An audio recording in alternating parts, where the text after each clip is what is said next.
Happy Sunday! Today's a little bit different.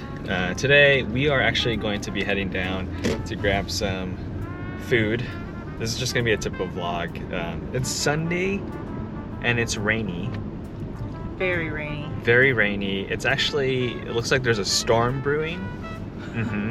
The clouds are super dark and there is no perfect weather than to go get some Cháo or Juk. rice porridge. So we're gonna get some rice porridge. Where exactly are we going again, Tina? You said East San Jose.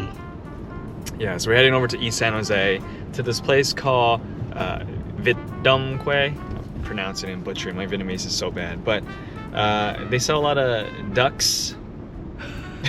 And if anybody knows about me, I love duck in the sense that I would not want to eat a duck because I used to have a pet duck in Vietnam, little cute little ducky.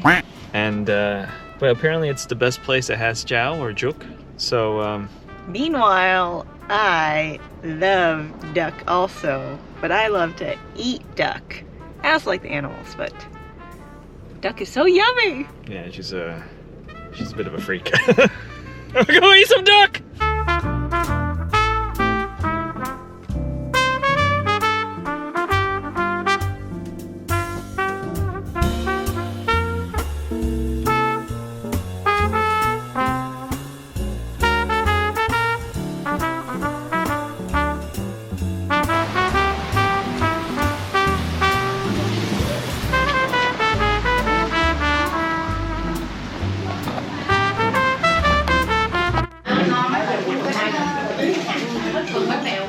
So cute.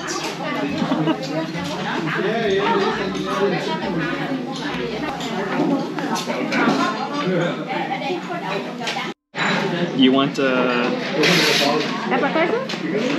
cái bánh bèo á, bánh bèo xong rồi một cái cháo gỏi vịt, xong rồi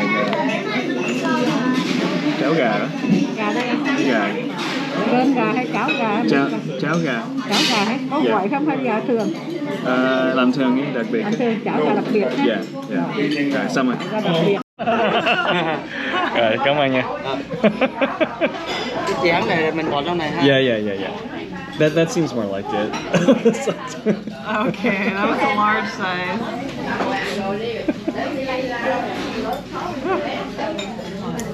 Some tea. Oh, that's your duck, and then that's your chicken. Or that's my chicken. A little more reasonable size for it.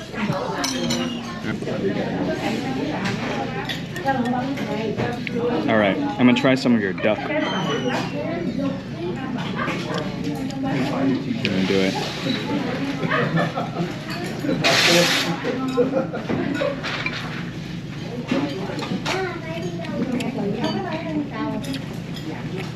It's pretty tender. Yeah, it is. Yeah.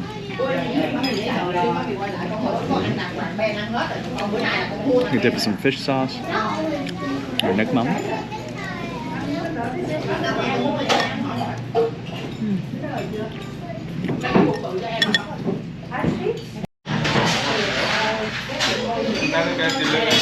So delicious.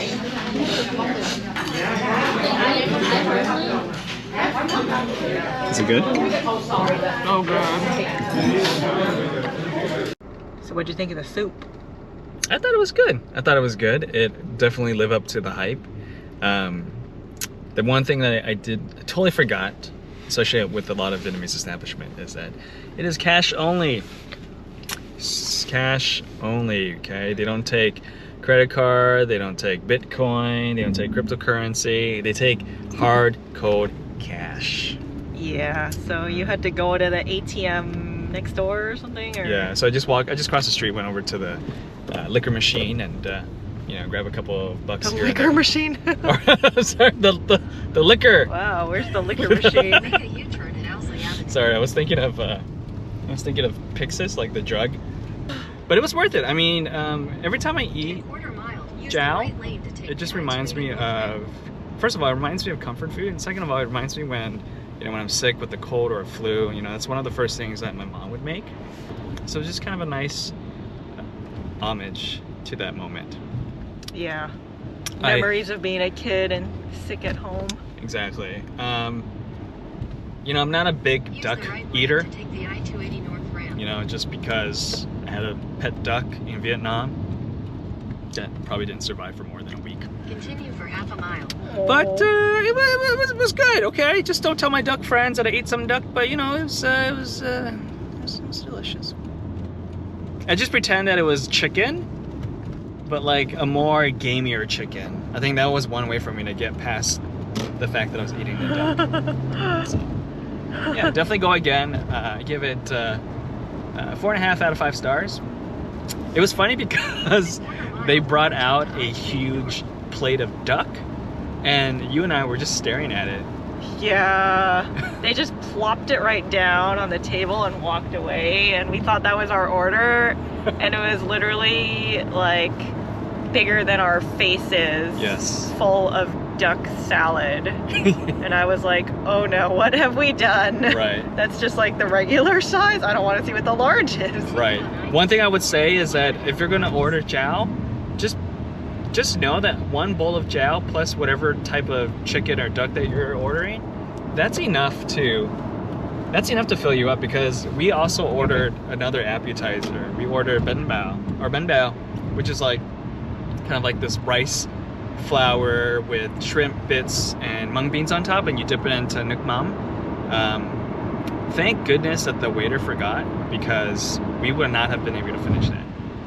So, but yeah, now you know, if you're feeling sick, actually if you're feeling sick, don't go, just stay home. But if you feel like you want some warm food, then definitely check out that place. Delicious.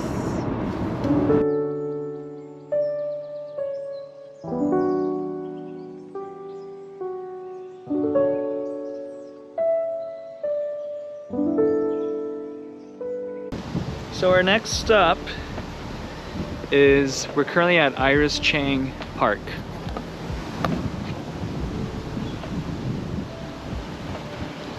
So for those of you who don't know who Iris Chang is, she is a Bay Area Asian American writer who was well known for her nonfiction book called The Rape of Nanking, which essentially documents about Nanjing during, do you remember what year was it?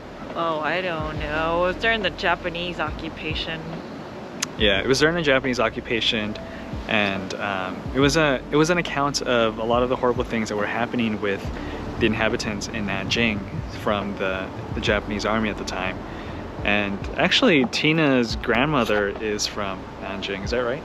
Our family, yeah, is from Nanjing. Technically, I'm a great-great-grandfather or great-grandfather. Do you remember what was the stories that she told you? No. I don't know all the specifics. I just know that my grandma really does not like Japanese because of the trauma of that time. Yeah, well, actually, so Tina's grandmother wrote a book that has sort of their trajectory, right? Talks about... Yeah, she wrote down all her life story and my grandfather's life story in a book. But it's all in Chinese, so I can't really read it. But I think my mom is going to try to translate it. Yeah. But I think that book kind of inspired you to want to start your own project, right? Yeah, I think it'd be great. I think as second gen Asian Americans and beyond, it's a challenge to preserve our cultures, and I know it's kind of a bit morbid to think about, like, our parents, I mean, when they pass away, it's kind of up to us we're like the next generation to carry on the legacy, the culture, the traditions of our heritage. And yeah, I think as generations go on, we as Asian Americans are just going to become more distanced from our cultural heritage. So how do we preserve that? And yeah, how can we create a platform where people can share how they express their cultural heritage, the traditions that they carry on. So yeah, I think that's some project that I'd like to work on in the future. Yeah, that sounds really cool. All right, so let's go ahead and just kind of do a small tour. So this is Iris Chang. This is a memorial park for her, and This is our first time here, and we've been wanting to come here for a very long time, and it's just right around the corner where we live, so let's take a tour.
So what's going through your mind, Tina? Oh, I'm just feeling the memories of history and just, I don't know, trying to imagine what it may have been like at that time in Nanjing. It's Nanjing or Nanking? I think Nanking is the old name. Nanking, but I keep hearing your grandma, your Now bobo it's says Nanjing. Nanjing. Nanjing. Yeah. Maybe So- Nanking is the westernized word for it. Yeah, I'm just thinking of the horrors of war, the people that were affected, all the women and children who were it's getting dark. Oh, and I'm thinking of Iris Chang. I think I haven't actually read that book yet, but just seeing like that rock that says power of one, her thing is all about how the individual does have power and you have a voice, and don't be afraid to use it. Don't be afraid to speak out about injustice and just tell the truth. Yes. You have individual voices, and collectively it has power. Did you see this Uzumaki here? There's like a spiral. Oh no, let's check it out. It's hard when you're put on the spot.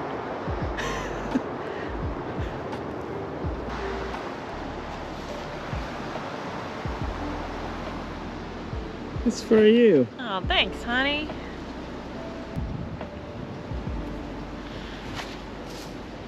Hey.